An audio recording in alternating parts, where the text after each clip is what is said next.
So why creative wellness is important to our well-being. Um, so my favorite thing to explain to people is art is life. Um, so let me paint you a picture. If I take a canvas and it's blank, somebody else has already built the frame and stretched that canvas onto it, and then we are born. Mm-hmm. Then somebody else starts with the brush and starts painting your canvas for you. And at some point in your life, several things can happen. They hand you your brush, they abandon your brush, you have to physically take your brush. But at any point, you have the choice to take control of your brush. Mm-hmm. At that point in time, you now have the opportunity to paint over whatever you don't like that they started. You have the opportunity to paint over the whole thing. You also have the opportunity to continue the life that they started for you. So, in my case, the person who had my brush, the person who has our brushes, it's not only our parents, it's our school teachers, Mm-hmm. it's the government, it's our religious beliefs. All of those things have started your painting for Right. you already. They're indoctrinating ideas that are not yours because you haven't developed your own ideas yet. So, for me personally, when I took control of my brush was started when I started learning how to express myself. Then I got to start telling my story What of the age life do you that feel? I was 16 years old. Okay. But in reality, I got my freedom. I got control of my brush when I was like 10. Yeah. I was able to do what I wanted to when I wanted to.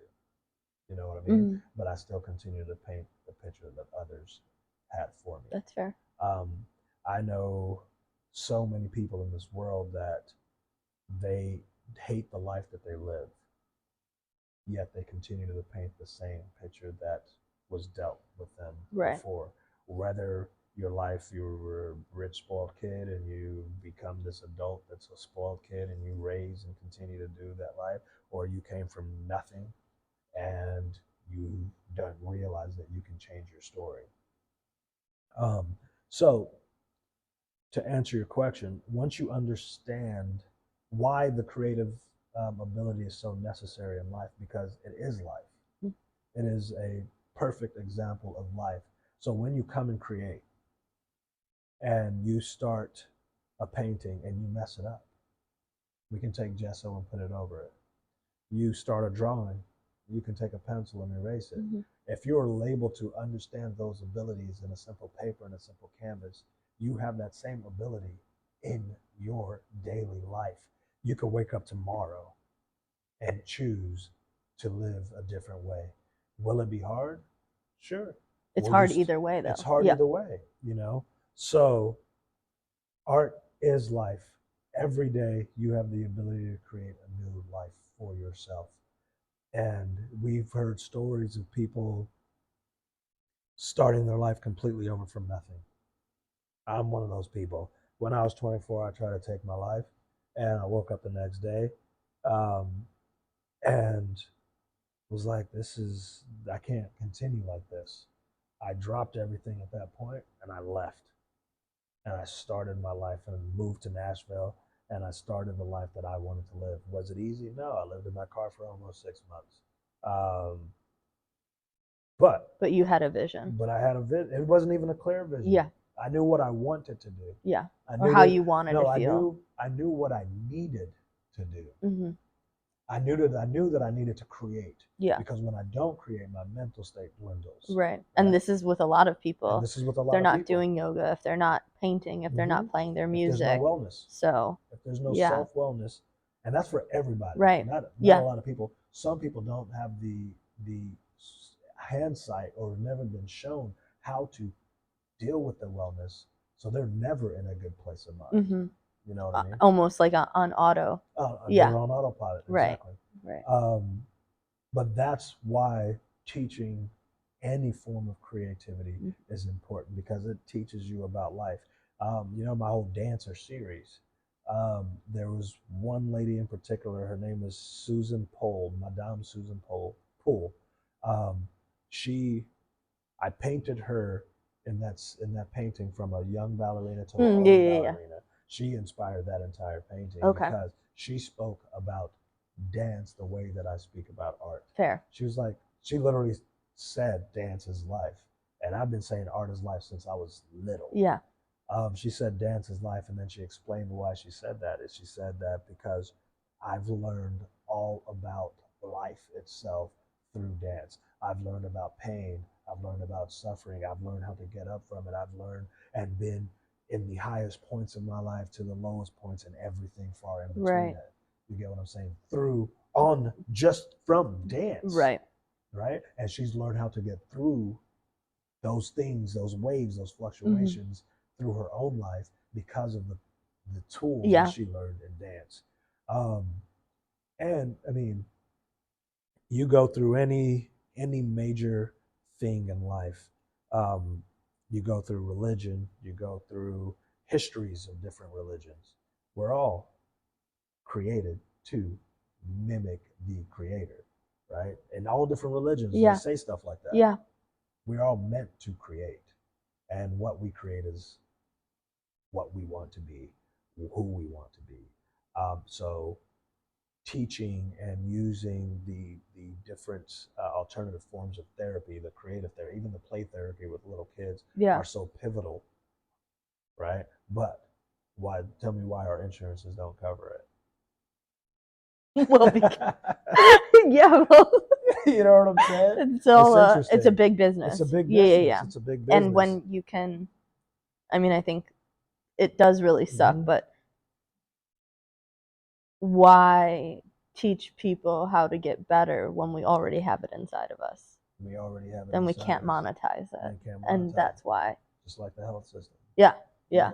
And so that's super unfortunate, but it's Mhm. out there. Yeah. Yeah. And I think it's awesome that people are talking about Mm-hmm. focusing on your well-being through creativity. Yeah. That's the whole point. Yeah. Yeah. And then, I mean, now we're in this information age where this information is actually out there, And shareable. but it's also being masked by all the Filters. misinformation. Yeah. You know what I mean? And then one thing that, like, even with the information age, we have so much information coming in. One, we don't know what is real and what's not. But second, we're distracted by the information. 100%. So we can have all the correct information in front of us all day, but then our attention span, we can't plug anything into our lives. We can't do. All we continue to do is this. Because after so much time of being used to this, phones and stuff like that, we lose touch. Like, we lose touch with your the brain creator. gets rewired all the time, and not taking the time to create, to be with yourself. Yeah. And you know that best is like, no phone, no this, like, let me just create, let me meditate, let me go run, like, to be with yourself. It's necessary. It's so necessary. So necessary. How do you know who you are if you don't spend time with yourself? Yeah. And you'll get so lost in the scroll or in the this, that, and the other, or like information paralysis of like, I want to learn all of these things. Yeah. Okay, we can learn all those things, but if you're not doing those things, then that information is not. Because, I mean, the information age should stop a lot of the crazy nonsense that big governments and big corporations have been able to do to take advantage of people, right? It should stop that. Yeah. But it's not. No. It's perpetuating it because they understand that. I mean, just like if you want to be a millionaire right now, there are the hundreds of millionaires that have written books on how they become millionaires. And how many Think and Grow Rich. Yeah. Yeah. You know how many Rich Dad, Poor Dad. Rich Dad, Poor Dad. You know Yeah. how many books have been sold and how many people have read the books? 1% of those people, maybe a tenth of 1% of those people will actually take and apply what's in those books. So the information age doesn't matter. Yeah. It's not going to be used because no one gets up and does. Mm-hmm. I mean, it goes to the 2020 5 a.m. challenge. Yeah. You know how many people I've told about the 5 a.m. challenge? Probably a lot. You know how many people are doing it? Like 2. Me. No, I think Jeff is doing it. Jeff is always woken up at 3:30. Oh, really? Mm-hmm. Damn. Well, good on him. You know what I mean? Yeah. So Yeah. the information is there. Yeah. How many people are applying it doesn't make a difference. Right. It's crazy. Yeah, but with like, I think the more you talk about certain things, or when you do have progress, it is what's the word, is contagious. It could be contagious. It can 100% be contagious. It just takes some time. It just takes some time. I mean, and that's the whole thing about the studio and gallery space. People come in here all the time. I mean, my self-portrait that I'm painting right now, I think 5 people have cried coming in Yeah. as I tell them about the story, and I'm completely fine. You know what I mean? Because I've well, you're, yeah, I'm in a different place. This is a reflection. Yeah. Right? Do I still deal with the same issues? Of course. Yeah. I still deal with it, but where I'm at, you're feeling good. yeah, where I'm at, where I'm even at in that stage. Like I always feel the pullback, Yeah. right? But where I'm at, because I have tools to take care of myself with Right. it. So the people who come in and they tear up about it, they feel it, they understand it, they have the tools, but they don't use them yet. Right. Or maybe they are and they're just, still working through it.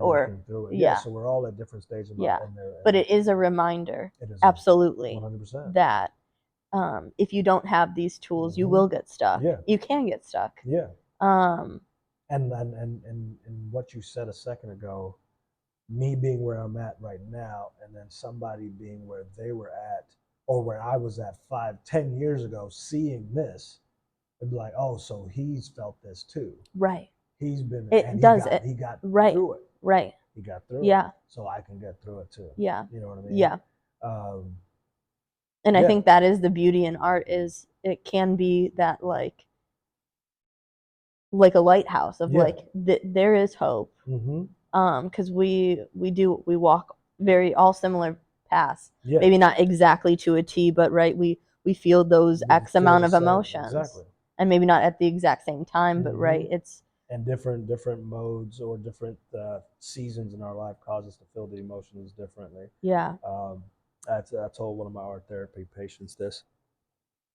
When I worked in a mental hospital, there was